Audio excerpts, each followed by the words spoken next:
জুমার দিন সবার আগে মসজিদে ঢোকে, যে প্রথম ঢুকবে আল্লাহ পাক তাকে একটা উট কোরবানির সওয়াব দিয়েছেন তেলাওয়াত করার জন্য। তেলাওয়াত করলে পরে লাভ হয়ে যাবে, তেলাওয়াত করবেন না আপনি ঠকে যাবেন। আমার বন্ধুগণ, এই তেলাওয়াতটা না শিখলে পরে, তেলাওয়াতটা না শুনলে পরে ওমর তো আজকে জান্নাতি হতে পারতেন না। ওমরে ফারুক রাসূলের কাছে আগে কি ইসলাম কবুলের জন্য গেছেন না মারার জন্য গেছেন? সবাই ইতিহাস জানেন, কি ইসলাম কবুলের জন্য গিয়েছেন? আবু জাহেল বলতেছে, কে আছো? মুহাম্মদ বিন আব্দুল্লাহর কল্লা নিয়ে আসবা। কেউ সাহস পায়নি। সাইয়েদনা ওমর ফারুক গিয়ে বলছেন, আমি আনবো, আমি তাকে হত্যা করবো। বাপ দাদার ধর্মে সে চুলকানি মেরেছে। রওনা দিয়েছেন তিনি। কিন্তু রওনা দিলে হবে কি? আমার নবীজি তার আগে রাত্রিতে দোয়া করেছেন, আল্লাহ তুমি আমার কাছে, তোমার কাছে আমার প্রার্থনা, দুই ওমরের যে কোনো একটা ওমরকে তুমি দ্বীনের জন্য কবুল করে নাও। আমর ইবনু হাকাম, আবু জেহেলের অপর নাম কিন্তু এটা। আমার রাসূল যখন এই দোয়াটা করলেন, খাত্তাবের ছিল ওমরের দিলটা ইসলামের জন্য কবুল হয়ে গেছে। ওমরে ফারুক রাসূলকে মারার জন্য যান। রাস্তার মধ্যে তিনি আল্লাহর কালাম শুনতে পান একজন সাহাবীর কণ্ঠে। কোন আয়াতটা শুনতে পান? তাহা মা আনজালনা আলাইকাল কুরআনা লিতাশকা। এই আয়াত যখন শুনলেন, ওমরে ফারুকের দিলটা নরম হতে লাগলো। দিল নরম হলে পরে চোখ দিয়ে পানি পড়ে। দিল নরমের লক্ষণ হলো চোখ দিয়ে পানি পড়া। যার দিলটা নরম তার চোখ দিয়ে পানি পড়ে, আর যার দিলটা পাষাণ তার চোখে পানি আসে না। এই জন্য আমরা দিলটা কঠোর বানাবো না নরম বানাবো? এই পৃথিবীতে মার পেট থেকে যখন এসেছি আমরা, আমাদের প্রথম ভাষা হলো কান্না না হাসি? বলেন বলেন বলেন বলেন। মার পেট থেকে এসেছি, প্রথম ভাষা হলো কান্না। আবার এই দুনিয়া থেকে বিদায় নেব আমরা, পৃথিবীর মানুষগুলো কাঁদবে, আমি হাসি মুখে দুনিয়া থেকে বিদায় হব। আমার প্রথম শুরুটা হবে হলো কান্না দিয়া, শেষ বিদায় হবে হাসি দিয়া। কারণ আমি আল্লাহর সামনে আমি দুঃখ নিয়ে যাব না, আমি আনন্দ নিয়ে যাব। এই দুনিয়া হলো কাদার জায়গা। এই দুনিয়াতে যে বান্দা কাঁদতে পারবে, তবে কাদার জায়গায় কিন্তু পৃথিবীতে বান্দার জন্য একটা জায়গায় কান্নার জায়গা। সেটা হচ্ছে কার জায়গায়? কার কাছে বলেন? আল্লাহর কাছে। যুবকরা, বারিশ ভিজায় ফেলো না, রাতের বেলা ঘুম ধরে না। দিন হলে পরে গার্লস স্কুলের সামনে যাই তিমের মতো বসে থাকে। এরকম কিছু যুবক আছে না? কান্দে, বলে হায় রে তোমার সারা বাসন না। এই যে তুমি কাঁদতেছ, এই যে তোমার চোখের পানি তুমি ঝরাচ্ছ, সম্পূর্ণ লস প্রজেক্ট। এটা দিয়ে তোমার কোনো কাজ হবে না, সম্পূর্ণ লস প্রজেক্ট। চুরি ফিতা কিনবা, ফুচকা খাওয়া বা সব লস। সব কি লস? বিয়ের আগে যা কাম কুকাম গুলো করবা সব লস। প্রেমটা মূলত বিয়ের আগে না বিয়ের পরে? আসতে কয়, বিয়ের আগে না বিয়ের পরে? বিয়ের পরেই তো প্রেম হবে। কিন্তু আজকে সমাজে আগে বিয়ের আগে না বিয়ের পরে? বিয়ের আগে যদি কেউ প্রেম করে শেষ করো বাবা, বিয়ের পরে কোনো প্রেম খুঁজে পাবা না। বিয়ের পরে হবে সাথে কিলাকিলি। কি হবে? কিলাকিলি, মোহাব্বত থাকবে না। এই চোখ দিয়ে আল্লাহর জন্য কাঁদবো আমরা। এই চোখের পানি যদি আল্লাহর ভয়ে ফেলতে পারি, আল্লাহর কসম করে বলি, 7 সমুদ্র দিয়া জাহান্নামের এক কোণাও নিভবে না। কিন্তু আপনি যদি আল্লাহর ভয়ে কাঁদতে পারেন, 7টা জাহান্নাম আপনার এক ফোঁটা চোখের পানি দিয়ে নিভে যাবে। আমরা কাঁদবো কার কাছে? রাসূল যখন কাঁদতেন পাগলের মতো কাঁদতেন। রাসূল যখন কাঁদতেন বেকরার হয়ে যেতেন।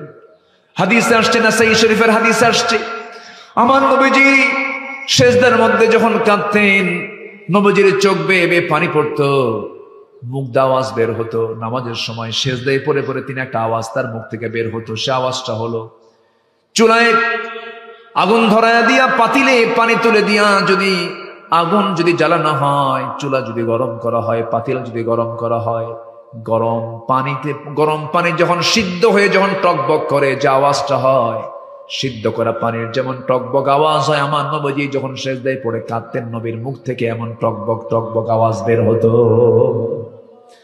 আমার নবীজি এত কাঁদতেন। এই জন্য এই দুনিয়াটা হলো কাদার জায়গা। আল্লাহর কালাম গুলো সুন্দর করে তেলাওয়াত করবো। আমার বন্ধুগণ, আমার ভাইরা, সাইয়েদনা ওমরে ফারুকের মতো মানুষ আল্লাহর কালাম যখন শুনলেন, দিলটা নরম হয়ে গেল।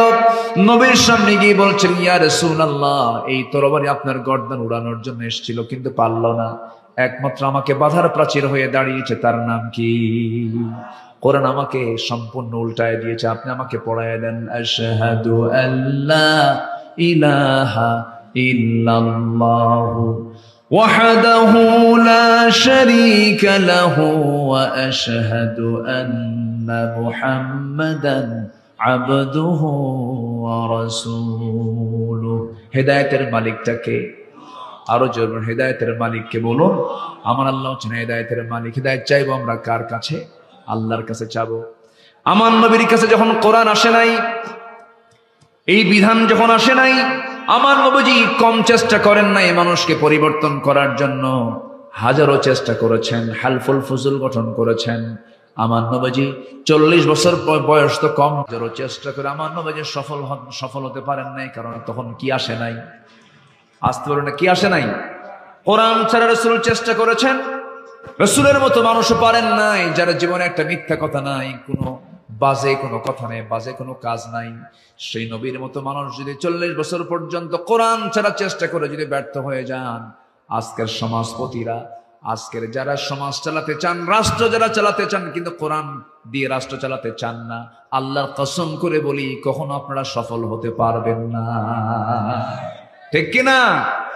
সব দেখা শেষ করেছি আমরা। কেউ চালাইছে 25 বছর, কেউ 16 বছর, কেউ 9 বছর, মাঝখান দিয়া কেয়ারটেকার গভর্নমেন্ট কয়েক বছর, সব তো দেখা শেষ। কেউ ইসলাম রাষ্ট্রীয় পর্যায়ে কায়েম করতে পারেন নাই, কেউ নামাজের বিল আনতে পারেন নাই। শুধু কথার মার প্যাঁচ দিয়ে, ধর্মীয় মূল্যবোধের কথা বলে, আজে বাজে বেহুদা কথা বলে, শুধু মার প্যাচের বক্তব্য দিয়ে জনগণকে প্রতারিত করেছেন।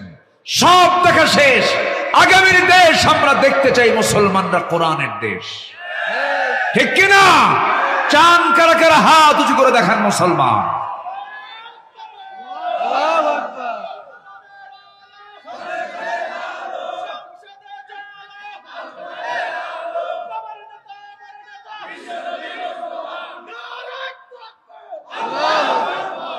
আল্লাহ কবুল করুন। জোরে বলে আমিন, আরো জোরে আমিন।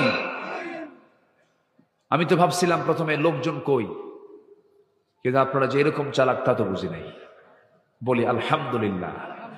এটা আমার দেশের ট্র্যাডিশন। এটা জুমার আজান হয় 12:30টায়, মুসল্লি হাজির হয় 1:29:29 এটা এই জাতির চরিত্র এটা। অথচ রাসূল বলেছেন, যদি কোনো বান্দা জুমার দিন সবার আগে মসজিদে ঢোকে, যে প্রথম ঢুকবে আল্লাহ পাক তাকে একটা উট কোরবানির সওয়াব দিয়ে দিবেন। কি কোরবানি? একটা উট কোরবানির সওয়াব দিয়ে দেন। তাহলে আজকে যিনি মাহফিলে সবার আগে আসছেন, তার সওয়াব কি কম হওয়ার কথা না বেশি হওয়ার কথা? বেশি হওয়ার কথা। এটাই স্বাভাবিক। অঙ্ক তো ওই অঙ্ক মিলালি তো এই অঙ্ক মিলানো যায়। ভালো কাজে আমরা আগাবো, জোরে বলি ইনশাআল্লাহ। ভালো কাজে সবার আগে উপস্থিত হব, আর মন্দ কাজে সবার দূরে থাকবো, সবার দূরে থাকবো, ওই দিকে যাব না। সম্মানিত ভাইরা, আমি খুবই আনন্দিত আজকে এই মাদ্রাসায় আমি এসে। আমি খুব অভিভূত হয়েছে, খুব সুন্দর। বিশেষ করে আব্দুল কুদ্দুস ভাই কোথায়? আব্দুল কুদ্দুস ভাই যিনি মুহতামিম, নিচের দিকে খুব ব্যস্ত। আজকে তো ব্যস্ততার সময় মাহফিল। আমার আব্দুল কুদ্দুস ভাইয়ের যে পরিচালনার দক্ষতা, তিনি যেভাবে প্রতিষ্ঠানকে সাজাচ্ছেন, তার যে সিলেবাস, আমি আকৃষ্ট হয়ে পড়েছি। খুব ভালো। আল্লাহ তুমি মারকাজুল হুদা ইসলামী মাদ্রাসাকে তুমি আল্লাহ কবুল করো। জোরে বলি আল্লাহুম্মা আমিন। উনি চাচ্ছেন যে একটা ছাত্র যেন ইংরেজি, বাংলা, এটা তো হবেই, মানে আরবি মেইন, আরবির পাশাপাশি যেন কোনো সাবজেক্টই যেন দুর্বল না হয়। বাংলা যেমন গ্রামার ছাড়াই আমরা শিখছি, ওনার চিন্তা হলো গ্রামার ছাড়াই যেন ইংরেজিও শিখে। এরকম একটা প্ল্যান উনি নিয়েছেন হাতে। আমি তাকে নিজেও বলেছি, আপনি আমাকে ফোন দিবেন, আমি আপনাকে সহযোগিতা করব। আমি এই কথাটা বলছি যে আমি আপনার বুদ্ধি দিয়ে, বিভিন্ন পরামর্শ দিয়ে আমি আপনাকে সহযোগিতা করব। আল্লাহ তুমি এই প্রতিষ্ঠানকে তুমি আল্লাহ দ্বীনের জন্য কবুল করে নাও। এই এলাকার মার্কাজ বানায় দাও। মাদ্রাসার নামও মার্কাজ, মার্কাজ মানে হলো সেন্টার, মারকাজুল হুদা। আল্লাহ তুমি এই এলাকার দ্বীনের মার্কাজ বানায় দাও। জোরে বলি আল্লাহুম্মা আমিন। জি, সম্মানিত ভাইরা, সম্মানিত বন্ধুগণ, তাহলে কয় কাজে লস নাই বলেন তো? ব্যবসার কয় কাজে লস নাই? 3 কাজ। চলতেছে কয় নাম্বার? 1 নাম্বার। আরো আছে কয়টা? 2টা। মনোযোগ আছে তো সবার? বলি আলহামদুলিল্লাহ। জি আমার বন্ধুগণ, নাম্বার 1 আমরা শুনলাম আল্লাহর কালাম যারা তেলাওয়াত করবে তাদের কোনো লস নাই, বরং আরেক জায়গায় বলছেন ইন্নামাল মুমিনুনা আল্লাযীনা ওয়া ইযা তুলিয়াত আলাইহিম আয়াতুহু যাদাতুহুম ঈমানান ওয়া আলা রাব্বিহিম ইয়াতাওয়াক্কালুন। যখন কোন বান্দার সামনে ইন্নামাল মুমিনুনা আল্লাযীনা ইযা যুকিরাল্লাহ, যখন আল্লাহর জিকির করা হয় তখন তার দিলের মধ্যে আল্লাহর ভয় জাগ্রত হয়ে যায়। যখন তার সামনে কোরআন তেলাওয়াত করা হয়, কোরআন তেলাওয়াত করার সঙ্গে সঙ্গে তার ঈমান যদি দুর্বল থাকে, ঈমানটার সঙ্গে সঙ্গে দ্রুত গতিতে তার ঈমানটা তাজা হয়ে যায়, ঈমানটা তার মজবুত হয়ে যায়। জোরে বলি সুবহানাল্লাহ। যাদাতহুম ঈমানা, ঈমানটা তার বৃদ্ধি পেয়ে যায়। জোরে বলি আল্লাহু আকবার। তাহলে ঈমান বৃদ্ধির চার্জার কি বলেন তো? ঈমান বৃদ্ধির চার্জার কি? কোরআন। কোরআন আছে বলেই তো আমরা আল্লাহকে চিনতে পেরেছি, কোরআন আছে বলেই তো আমরা আখিরাতকে বিশ্বাস করতে পেরেছি, কোরআন আছে বলেই তো আমরা রাসূলকে চিনতে পেরেছি। রাসূলকে যদি কেউ চিনতে চান, দেখতে চান, কোরআন নামক আয়নায় চোখ রাখেন, রাসূলকে এখানে সরাসরি দেখা যায়। জোরে বলি সুবহানাল্লাহ। রাসূল ছিলেন কোরআনের বাস্তব রূপ, কোরআনের বাস্তব রূপ ছিলেন, প্র্যাকটিক্যাল রূপ ছিলেন মুহাম্মদ সাল্লাল্লাহু আলাইহি ওয়াসাল্লাম। সাইয়েদনা ওমর কি ছিলেন, কি হয়ে গেলেন? আমার নবীজি যে সমাজে জন্ম নিয়েছিলেন সেই সমাজের মানুষ কি ভালো ছিল? আজ থেকে ভালো ছিল? নিজের মাকে বিয়ে করত, নাউজুবিল্লাহ বলবেন না, নিজের মাকে বিয়ে করত। মা অর্থাৎ সৎ মা, বাপ একজন মহিলাকে বিয়ে করেছেন, সন্তানের কাছে সে হলো মা। বাপ ওই মাকে তালাক দিয়েছে, পরের দিন ছেলে ওই মাকে বিয়ে করে নিয়ে বাড়িতে চলে আসছে। এত অসভ্য বর্বর একটা জাতি ছিল হলো কুরাইশরা। সে আরবের জাহেলি যুগের মানুষগুলো এত নোংরা ছিল, সামান্য কিছুকে কেন্দ্র করে যুগের পরে যুগ তারা যুদ্ধ লেগে রাখত। সুদ ছিল জাতের সবচাইতে সামাজিক বড় ব্যাধি, সুদ ছাড়া কিছু বুঝতো না ওরা। খুন ছিল নিত্য নৈমিত্তিক ব্যাপার। এরপরে ভাঙ্গা পাতিলকে কেন্দ্র করে যুগের পরে যুগ তারা যুদ্ধ লাগায় রাখত। মেয়ে সন্তান জন্ম নিল কেন? এটাই অপরাধ। বিআইয়ি যামবিন কুতিলাত মুসাওয়াদান ওয়া হুয়া কাযীম, চেহারা কালো কুসকুসে হয়ে যেত মেয়ে সন্তান হলে পরে, জীবন্ত পুঁতে হত্যা করত। এত অসভ্য একটা সমাজকে রাসূল চেঞ্জ করে আনলেন। সেখান থেকে বের করলেন সাইয়েদনা আবু বকর, ওমর, ওসমান, আলী রাদিয়াল্লাহু আনহুম। এই সমস্ত সাহাবাদেরকে তিনি নিয়ে আসলেন সেই সমাজ থেকে বের করে, কোন জাদু মন্ত্র দিয়ে নয়। কি দিয়া? আসতে বলবেন না, কি দিয়া? সেই কোরআন দিকে আজকের সমাজ পরিবর্তন করা সম্ভব না। যারা বলেন কোরআনের সাথে রাজনীতির কোনো সম্পর্ক নাই, কোরআনের সাথে রাষ্ট্রের কোনো সম্পর্ক নাই, কোরআনের সাথে দেশ সমাজ রাষ্ট্রের কোনো সম্পর্ক নাই, রাজনীতির সম্পর্ক নাই, উনি মানসিক রোগী। আসতে কোন কেন? জি ঠিক কিনা? উনি মানসিক রোগী। হয়তো এইভাবে কথা বলেছেন, উনি হয়তো মস্তিষ্ক ওনার ওলট পালট হয়ে গেছে। যে বলবে ইসলামে রাষ্ট্রনীতি নেই, রাষ্ট্রনীতি মানে কি? রাজনীতি মানে কি? রাষ্ট্রনীতি, রাষ্ট্র নিয়ে যে কথা বলে, যে বলবে ইসলামের সাথে রাষ্ট্রের কোনো সম্পর্ক নেই, নতুন করে তার ঈমান নবায়ন করা দরকার, ঈমান আনা দরকার।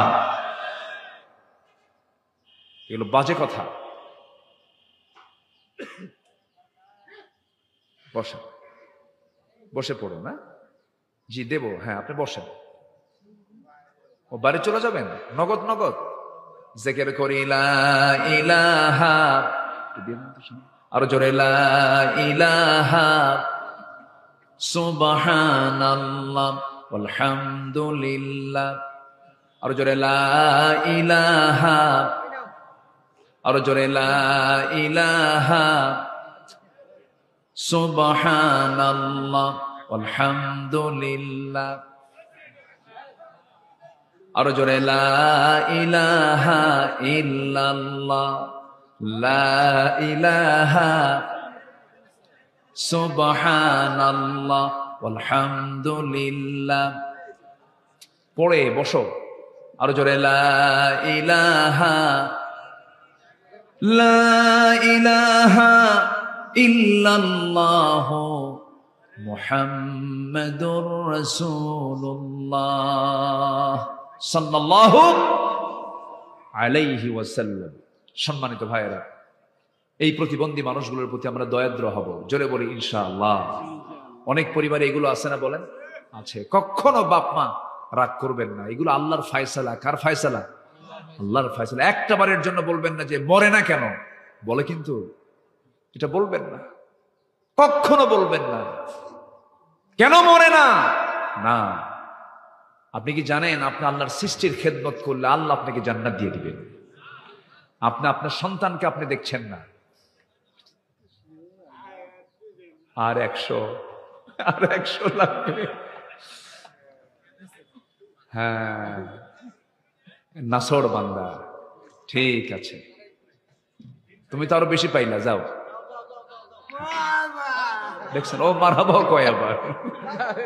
যা, ঠিক আছে, যাও, আমি আলোচনা করতেছি। হ্যাঁ জি। সম্মানিত ভাইয়েরা, পাগলও টাকা চিনে, কি চেনে না? হ্যাঁ, জাতে মাথা, তাহলে ঠিক, এটা এটা এটা ঠিক রেখেছে। না না, পাগল না, বলতে পাগল না, না ঠিক আছে। আল্লাহ তুমি ভালো রাখো, জোরে বলি আল্লাহুম্মা আমিন। সব তো আমাদেরই পরিবার, তো সব তো মানুষ আমরা, তাই না? সব তো মানুষ, আমরা সবাইকে সমান চোখে দেখবো, জোরে বলি ইনশাআল্লাহ। দেখছেন, লোকমা আমারে দিয়েই গেল, কিন্তু আমি কিন্তু পাগল না, ঠিক আছে? ও কিন্তু সিগন্যাল দিয়ে গেল। আল্লাহ তুমি তাকে সুস্থ করে দাও, জোরে বলি আমিন। সম্মানিত ভাইরা, তাহলে আমার নবীজির ওই সমাজের মানুষগুলো এত নোংরা ছিল, সেই নোংরা সমাজকে আল্লাহ রসুল সুন্দর সমাজ বানালেন, কিচ্ছু দিয়ে নয়, কোরআন তেলাওয়াত দিয়ে। কি দিয়ে? কোরআন তেলাওয়াত দিয়ে তাদের তেলাওয়াত শিখালেন, কোরআনের সমাজ রাষ্ট্র তিনি গড়ে তুললেন।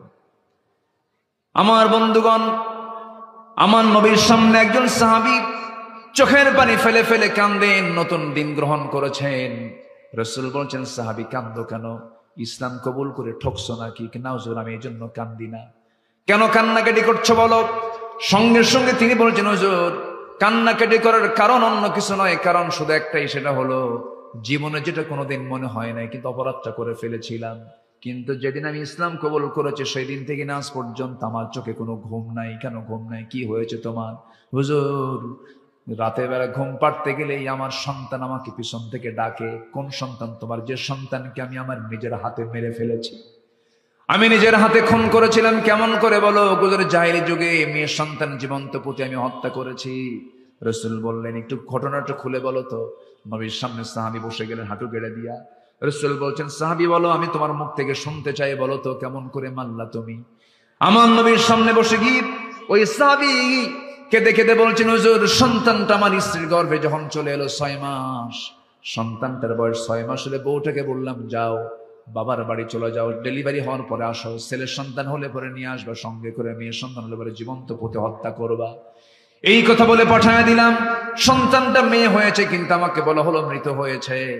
আমার চোখের আড়াল করে অন্য বাড়িতে ধীরে ধীরে বড় করে 6 বছরের মাথায় একদিন চট করে আমার সামনে সন্তানটা পড়ে গেল আমার চোখে। ধরলাম, হাত নিয়ে আসলাম বউয়ের সামনে। বউটা আমার কেঁদে কেঁদে বলছে, কতদিন আপনার তথ্য গোপন করবো? সন্তানটা আমাদেরই সন্তান। খেপে গেলাম, রেগে গেলাম, বুঝতে দিলাম না। ঠান্ডা মাথার খুনি হয়ে হুজুর সন্তানটাকে বুকের মধ্যে নিয়ে আমি আদর করা শুরু করলাম। মেয়েটা আমার দাড়ি ধরে টানে, মাথার চুল ধরে টানে, আমাকে আদর করে, সোহাগ করে, আর বলে, বাবা তুমি আমাকে এতদিন ধরে দূরে রাখছো কেন? রাত চলে গেল, সকাল যখন হয়ে গেল, মেয়েটাকে বললাম, মা তোমাকে আজকে তোমার নানির বাড়িতে নিয়ে যাব। মেয়েটা দারুণ খুশি হয়ে গেল। মার কাছে গিয়ে বলে, মা আমাকে সাজিয়ে দাও, গুছিয়ে দাও, আজকে আমার বাবা নানির বাড়িতে নিয়ে যাবে আমাকে। এই কথা বলে হুজুর মেয়েটাকে সাজগুজ করায় রওনা করলাম।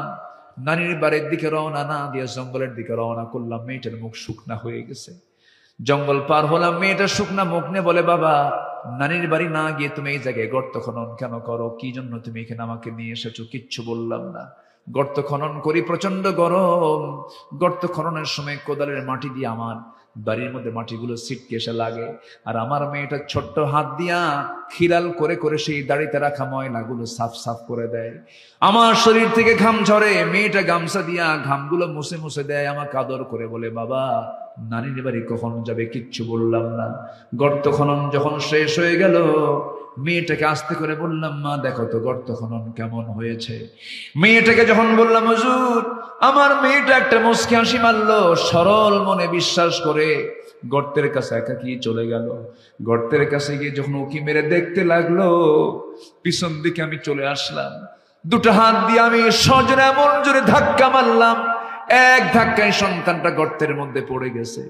চিত হয়ে পড়ে, উপর হয়ে পড়ে চিত হয়ে দুটো হাত এক জায়গায় করে বলছে, বাবা বুঝতে পেরেছি আমার মার কথা আজকে সত্য হয়েছে। তুমি আজকে আমাকে মেরে ফেলার জন্য নিয়ে আসছো বাবা। মেরে যদি ফেলতে চাও, মরে যদি যায় আর কি হবে বাবা, তোমার কাছে শেষবারের জন্য একটাবার প্রাণ ভিক্ষা চাই, একটাবারের জন্য বাঁচায় দাও। আমি তোমার কাছে শপথ করছি আমৃত্যু এই চেহারা তোমার সামনে আমি কখনো দেখাবো না বাবা, আমাকে বাঁচায় দাও। দিল পরিমাণ আমার দিলটা গলল না হুজুর, সামান্য দিল গলল না। খেপে গিয়ে রেগে গিয়ে এক পর্যায়ে হাতের মধ্যে পাথর নিলাম, চক্ষু বন্ধ করে সন্তানটার কলিজা বরাবর মেরে দিলাম। ফিঙ্কি দিয়ে রক্ত বের হওয়া শুরু হলো। ভিতর থেকে বারবার বারবার করে আব্বা আব্বা বলে, আব্বা আব্বা বলে বারবার করে ডাকে। আমার দিল গলল না, পাষাণ হৃদয় নরম হলো না। আমি আমার হাতের মধ্যে পাথরগুলো নিয়ে চাপা দিলাম, মাটি চাপা দিলাম, বালু চাপা দিয়া জনমের মতো নিজের সন্তানকে নিজের হাতে খুন করে ফেললাম। আমার নবীজি এই কথাগুলো শুনে ওই সাহাবীকে বুকের সঙ্গে জড়িয়ে রেখে বলছে, ও আমার সাহাবী রে, হয়তো ভাবতেছে এই গুনাহ তোমার জীবন থেকে মাফ হবে না, কিন্তু না রে না। যখন কোনো বান্দা আল্লাহর কালাম তেলাওয়াত করে ঈমান আনে, ঈমান আনার সঙ্গে সঙ্গে তার আল্লাহ রাব্বুল আলামিন আগের জীবনের সমস্ত গুনাহগুলোকে আমার আল্লাহ মাফ করে দেন। জোরে বলি সুবহানাল্লাহ। সেই অসভ্য সমাজকে সভ্য সমাজে রূপ দিলেন, বাস্তবতায় নিয়ে আসলেন। এই যে সুন্দর সোনালী সমাজ গড়ে তুলেন, একমাত্র কারণ হলো সেই সমাজে চালু করে দিয়েছিলেন কি? বলেন কি চালু করেছিলেন? শিক্ষায় কোরআন, সমাজে কোরআন, রাষ্ট্রে কোরআন, বিচারে কোরআন। প্রত্যেকটা জায়গায় কোরআন দিয়ে যখন রাসূল চালু করেছেন সমাজ ব্যবস্থা, সব জান্নাতের টুকরা হয়ে গেছে। জোরে বলি আল্লাহু আকবার। আমরা কি চাই না এই কোরআনের সঙ্গে আমরা সম্পর্ক রাখবো? রাখবো, সবাই সম্পর্ক রাখবো। জোরে বলি ইনশাআল্লাহ। কোরআন হোক আমাদের জীবন চলার পথ, এক জায়গায় না সব জায়গায়, এক জায়গায় না সব জায়গায়। আল্লাহ রাব্বুল আলামিন কবুল করুন। সন্তান নিজে আলেম হতে পারেন নাই, মাদ্রাসায় দিয়ে দিবেন, চোখ বন্ধ করে হাফেজ হবে। আপনার সন্তান যদি হাফেজ হয়, পৃথিবীর সবচাইতে বড় ডিগ্রি হচ্ছে হাফেজ হওয়া। আমি আমার ভাষায় বলছি, আমি যতটুকু ভাঙ্গাচোরা গবেষণা করেছি, যেই নাগরিক হাফেজ হতে পেরেছে আমার দেশে, আমি তো মনে করি তাদেরকে ক্রিকেটারের চেয়ে বড় পুরস্কার দেওয়া দরকার। একটা ক্রিকেটারের পেছনে কোটি কোটি টাকা খরচ করে গভর্নমেন্ট, আর একটা হাফেজ, আমার দেশের মানসম্পন্ন হাফেজ সব। আমার দেশের হাফেজের তেলাওয়াত শুনে মক্কার ইমামরা কান্দে। মক্কার ইমামরা কি কান্দে, এত সুন্দর তেলাওয়াত। সেই হাফেজদের মূল্যায়ন কিন্তু নাই। হাফেজদের কিন্তু সেই মানে যে গুরুত্ব, এটা কিন্তু সমাজে আমাদের মধ্যে খুবই কম। এখানে মাদ্রাসা করা হয়েছে, মাদ্রাসার জন্য 3টা দোয়া আমি চাই, 3টা কাজ আমি চাই। নাম্বার 1 দোয়া করবেন। কি করবেন? জোরে বলেন কি করবেন? দোয়া। নাম্বার 2 হচ্ছে নিজের সন্তানকে মাদ্রাসায় দিবেন। সন্তান মাদ্রাসায় দিয়ে গর্ব করবেন, নিজেকে ভাববেন যে আমি একজন গর্বিত পিতা, আমি আমার সন্তানকে দ্বীনি শিক্ষা, ইসলাম শিক্ষা শেখাচ্ছি। আল্লাহু আকবার বলেন। গর্ব করবেন, এটা গর্ব আপনার, এটা আপনার প্রাউড যে আপনি হাফেজের বাপ হতে পেরেছেন, গর্বিত পিতা আপনি। আল্লাহু আকবার বলেন। রিজিক শুধু হাজার হাজার কোটি টাকার মালিক হলে রিজিক হয় না, রিজিকের জন্য বরকত লাগে। কি লাগে? বরকত। যে বাড়িতে কোরআন থাকে, যে দেহে কোরআন থাকে, যে সমাজে কোরআন থাকে, সেই সমাজটা, সেই দেহটা, সেই ঘরটা বরকতময় হয়ে যায়। আল্লাহু আকবার বলেন। আমরা কোরআন দিয়ে সব সাজাবো। জোরে বলি ইনশাআল্লাহ। নাম্বার 2 হচ্ছে ওয়াকামুস সালাহ, যারা নামাজ কায়েম করবে। সবাই কি নামাজ পড়েন? নামাজ কায়েম আগে না নামাজ আদায় আগে? নামাজটা আগে আদায় দরকার। নামাজ নিজে পড়ি না, আমি কায়েমের সংগ্রাম করবো কেমনে?